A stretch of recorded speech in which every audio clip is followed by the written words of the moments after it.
मज़ा में पाकिस्तान आगे है या हिंदुस्तान? नहीं, मज़ा में पाकिस्तान तो बहुत बड़ा है, पंजाब आगे है हिंदुस्तान से, क्योंकि पंजाब के कुछ शहरों की लैंग्वेजेस ऐसी हैं, ज़ुबान में असर ऐसा है, मज़ा ऐसा है कि जुगत, कॉमेडी, स्टाइल यानी उनकी वेरिएशन से ही बनता है।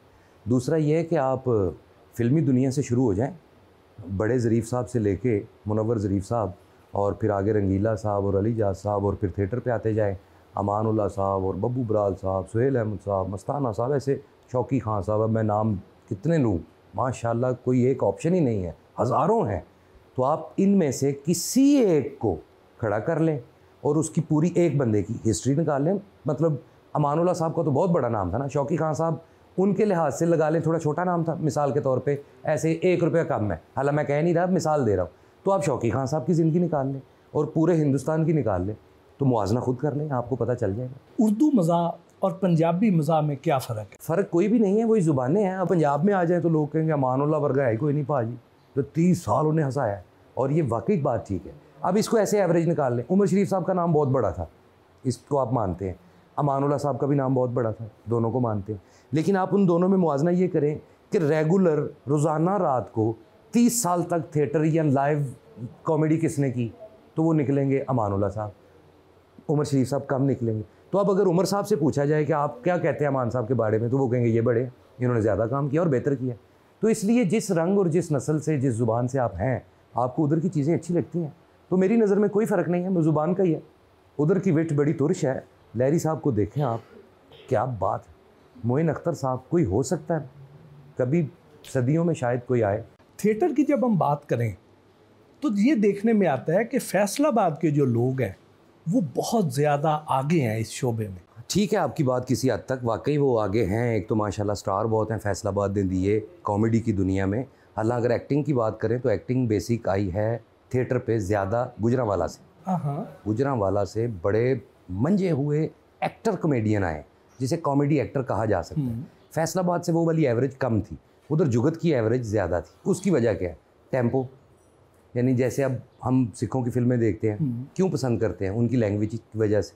तो ये लैंग्वेज है फैसलाबाद की कि बड़ा तेरा मुंह मरे फिसया होया वा फिटे मुँह तेरा मारे भी वो राह दे दे मामा की देखी जाना। उनकी टेम्पो में एक लज्जत है। जैसे देखें अमानुल्लाह साहब एक शो पे एक बाज़ार गए एक दफ़ा, का वाक़या है, अपने बेटे को लेके, छोटा सा बेटा साथ, वो अब तो माशाल्लाह जवान है बच्चा, उसके बच्चे हैं, तो उसे ना साइकिल वाली दुकान पे लेके गए कि यार साइकिल किन्ने दी है पुत्र दस।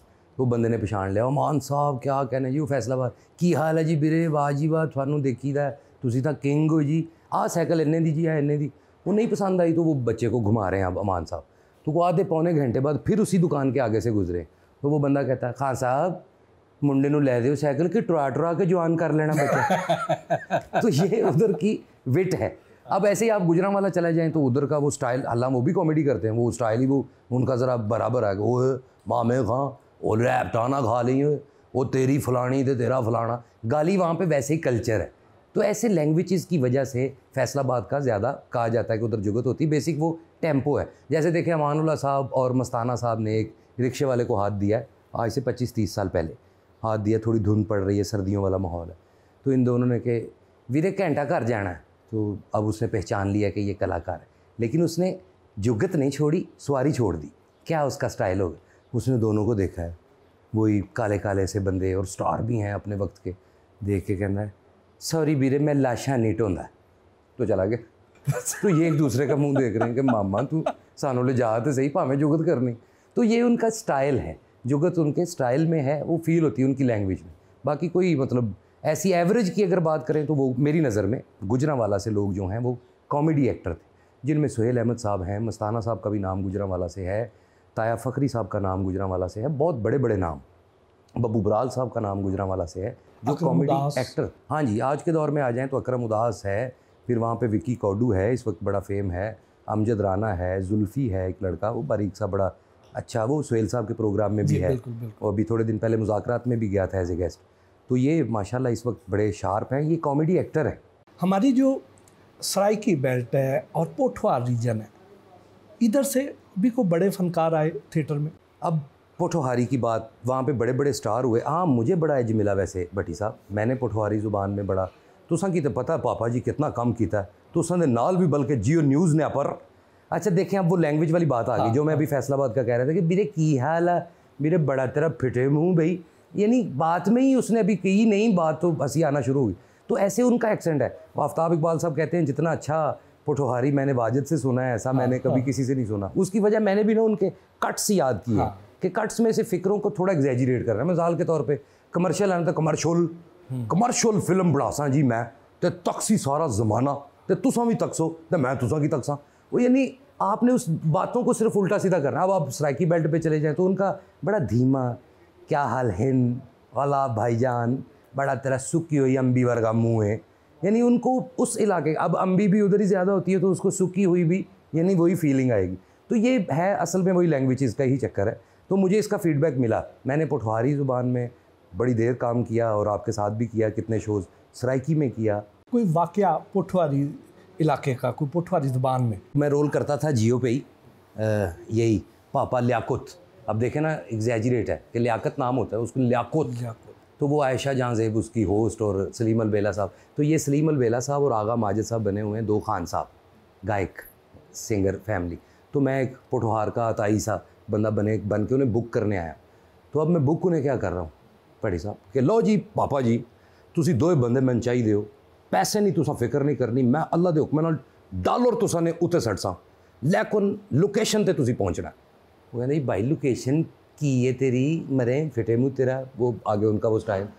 मैं कहा जी दरियाए जेलम दे सेंटर च, कहते जी पुल है। मैं कहा ना पुल तो 3 किलोमीटर दूर, बिल्कुल दरिया दे अपर, इधर दे दरखत नाल ते इधर दे दरखत नाल बन सन 2 रस्से, सेंटर च लगसी मंजा, उसने अपर तुसी करनी परफॉर्मेंस।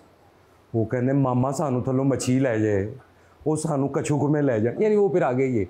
तो वो उनको ऐसे बुक करने, ये बेसिक यानी उसी ज़ुबान में थोड़ा एग्जैजरेट करके चीज़ों, तो उन्हें मैं बुक करता था हर जगह। ये नहीं जहाँ पे फायरिंग होनी है कि LOC ने अपर तुसा दोवां ने गाना जी, तो जदों तुहाडी परफॉर्मेंस शुरू होएगी ना, उस तो ठीक 5 मिनट बाद असी करसा इंडिया वाले एक फैर, बाद चो उन्होंने दावत देसा कि बिला इश्तियाल फायरिंग करो। वो कहते मामा तू पैसे बचाने कि सानू बचाना, वो साडा को हल कट।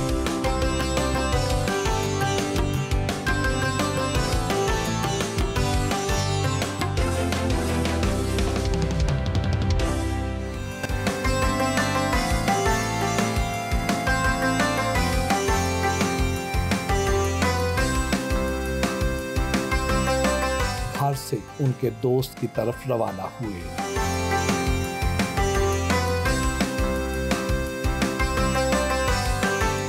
मुख्तलिफ सियासतदानों के गेटअप किए आपने, सबसे ज़्यादा किसका गेटअप मुश्किल लगा? मुश्किल जो मेरी नज़र में था ना, जिसका टोन को पकड़ना या उसका तरह बनना, तो वो मियां नवाज शरीफ साहब थे।